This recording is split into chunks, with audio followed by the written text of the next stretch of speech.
नमस्कार शेतकरी मित्रांनो, आज आम्ही आहे भेंडाया या गावामध्ये, तहसील पवनी, डिस्ट्रिक्ट भंडारा.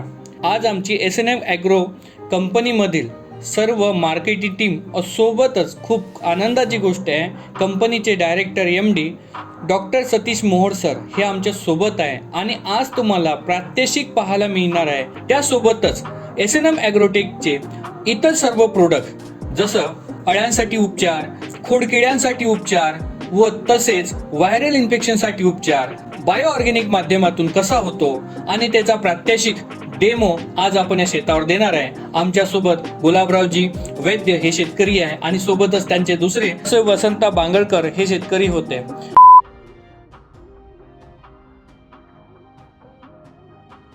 ही खोडकिड्याची अळी आपण झाडामधून काढली आता आणि हिला आपण द्रावणाचा एक थेंब दिला होता. ही जिवंत असलेली अळी एका सेकंदामध्ये पूर्णपणे मेलेली.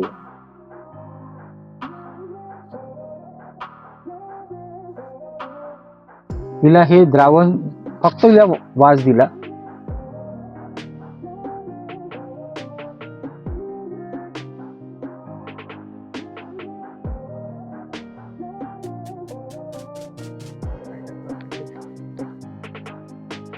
यामध्ये आपण जे आपलं प्लांट बुस्टर आहे, साधं प्लांट बुस्टर ऑइल आहे. त्या ऑइलचा अर्क फक्त याला दिला. साधं नॅचरल आहे, मिनरल आहे, त्याचा आपण त्याला अर्क आणि हे खत पण आहे, म्हणजे तुमच्या झाडाची ग्रोथ पण करते, दोन्ही काम करते आणि रोगप्रतिकार शक्ती वाढते झाडामध्ये, दोन्ही काम करते. याला पेस्टिसाइड नाही म्हणत. तर हे आपल्याला पहिलं म्हणजे हे बाहेरची अळी मारलं, आतमध्ये जर लागण झाली तर इथे अंदरची अळी. हे माझं म्हणणं तेच आहे ना, आपण जे पहिला डोस टाकतो त्याच्यासोबत जर हे गेलं आपलं जमिनीतच, कारण कुठलेही किडे काय हवेत तयार नाही होत. नाही, ते तुमच्या जमिनीत जे अंडे आहे त्याचे वाचलेले हे आहे, अवशेष आहे, त्याच्यापासून तयार होते ना ते पुन्हा. ते नको व्हायला पुढे आणि हा एका दिवशी खतम होणारा रोग नाही. याला तुम्हाला या वर्षी कमी होईल, पुढच्या वर्षी पुन्हा कमी होईल, 2-3 वर्षानंतर इथून गायब पूर्ण. की हा रोग तुमच्या शेतात नाही आला पाहिजे. पुरेपूर प्रयत्न करू. ही मेली आहे. हे बघा, ही उलटी आहे, सरळ नाहीये. ते मरण पावली. तेवढीशी अळी पुरी लोम खाते. डेथ झाली आहे, उलटी झाली आहे बघा. आता जर तुमचे याचे अंडे जर असेल तर हे अंड्यावर जर हे पाणी पडलं ना, ते अंडे लगेच विरघळून जाईल. नाही, ते त्यांची विष्ठा येते. अंडे पानावर राहतात, या पानावर टाकते अशी, याकडे नाही टाकत, याकडे टाकत. हा, तर मला सांगा, ह्या पानावर अंडे राहील, त्या अंड्यातूनच अळी तयार होते. हा, तर आपण तिथूनच खतम करून त्याला, हा तिथूनच खतम करू तिला. म्हणजे हे इथपर्यंत जाणारच नाही ती. याचा एक फायदा सांगतो तुम्हाला. हा तुमच्या झाडाच्या पानावर आवरण तयार करते. त्याला हात लावून बघून घ्या, तुमचं पान रफ आहे, रुतत आहे. आता मी हे फक्त पाणी याच्यावरती टाकतो.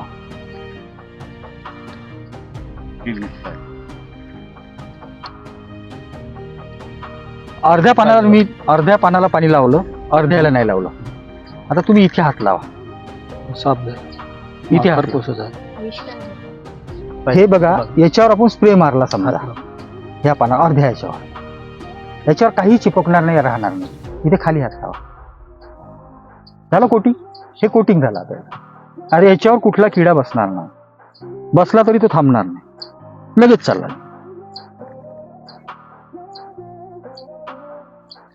दुसरी गोष्ट, हा पानामध्ये ताकद आणते. पान पाहते मी आता, खालचं पान वरचं पान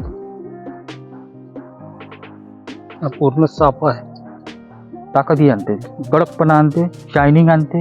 तुमच्या भाजीपाल्यासाठी एकदम बेस्ट आहे. आपण तिथून काढली तुमच्या धांड्यामधून, तिला फक्त एक थेंब लावला, ती उलटी झाली म्हणजे मेली तुरंत, इन्स्टंट. हे आपलं जे फक्त ऑइल आहे साधं, यांना पेस्टिसाइड हे खाल्ले गेले तरी काही इजा नाही याच्यापासून. आयुर्वेदिक आहे, नॅचरल याच्यापासून बनवलेलं आहे. पण याला किड्याला जे प्रतिकार करण्याची शक्ती या ऑइलमध्ये, आणि याच्यापासून नुकसान काहीच नाही तुम्हाला, म्हणजे केमिकल रेसिड्यू नाही राहणार. हे आतमध्ये जाईल का, तर आंतरप्रवाही होईल का? कसं आहे, पहिल्यांदा हे पिपुलीमध्ये होत, आपण नंतर अंडे टाकतात. आपण इथे ते बाहेर राहते. अंड्याच्या नंतर मग हे झालं की अंदर जाते. तर सर ते अंदरची जो आहे त्या पोकळ याच्यामध्ये त्याच्यामध्ये आपली औषध जर गेली त्या मराला सुटेबल आहे. याला काय करू आपण, सुरुवातीला जेव्हा आपण लावतो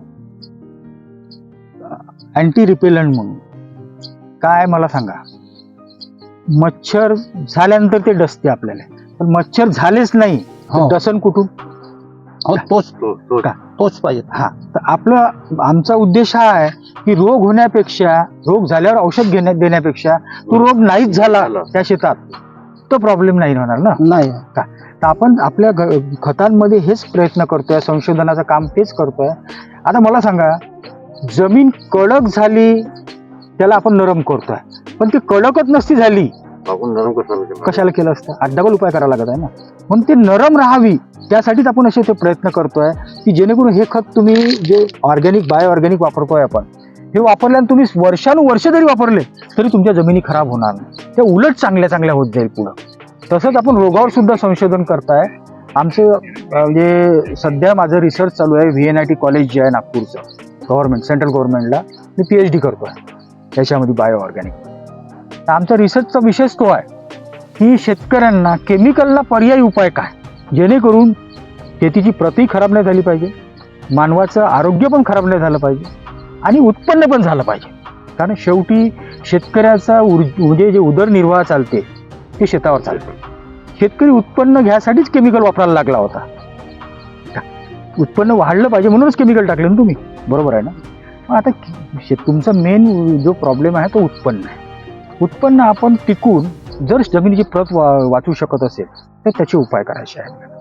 तर मला सांगा, याच्यात कुठलंही केमिकल नाही, हे साधं पाणी हे आहे, नेहमीच्या वापरातलं ऑइल. हे तुमच्या किड्यावरती टाकलं पाणी, एक थेंब टाकलं की मरम पावली तुरंत. दुसरी गोष्ट, इथे जर हे ऑइल मी कुठे या इतक्या ठिकाणी लावलं, इथे मुंग्या म्हणजे जे काही कीटक हे येणार नाही, हे ह्या एरियात थांबणार नाही, ते पुढे निघून जाईल. कारण त्याचं रिपेलंट आहे त्या गोष्टीचं. आपल्याला त्याचा त्रास नाही आहे, कारण का आपण ही वस्तू खाणारी वस्तू आहे, त्यांना ती रिपेलंट आहे, त्यांना विरोधी वस्तू आहे. तर हे एवढा फरक आहे.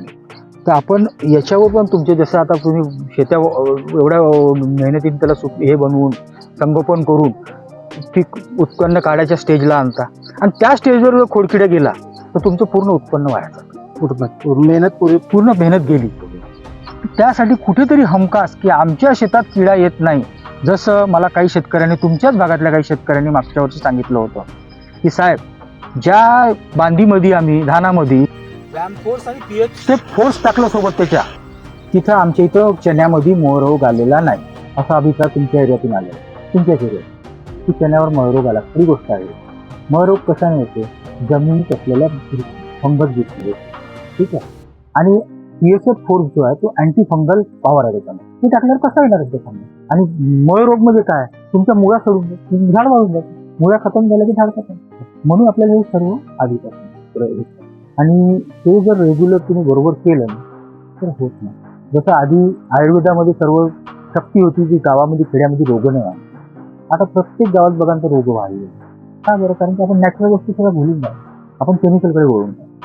मी केमिकलच्या विरोधात नाही, कारण माझं शिक्षण केमिकल इंजिनियर आहे, म्हणून मी त्याच्या विरोधात नाही आहे. पण त्याची एक लिमिट आहे वापरायची, त्या लिमिटच्या बाहेर गेले की धोका आहे. आपल्याला तुम्ही लिमिटमध्ये केमिकल वापरा, पण आपल्या शेतीची प्रत टिकवायची. आणि हे जे रोगाचे प्रमाण वाढलं, आज पेस्टिसाईड, रोग वाढल्यामुळे पेस्टिसाईड वाढले, पेस्टिसाईड वाढल्यानंतर किड्याची जे क्षमता वाढली, त्यांना काहीच असर नाही पडून राहिला.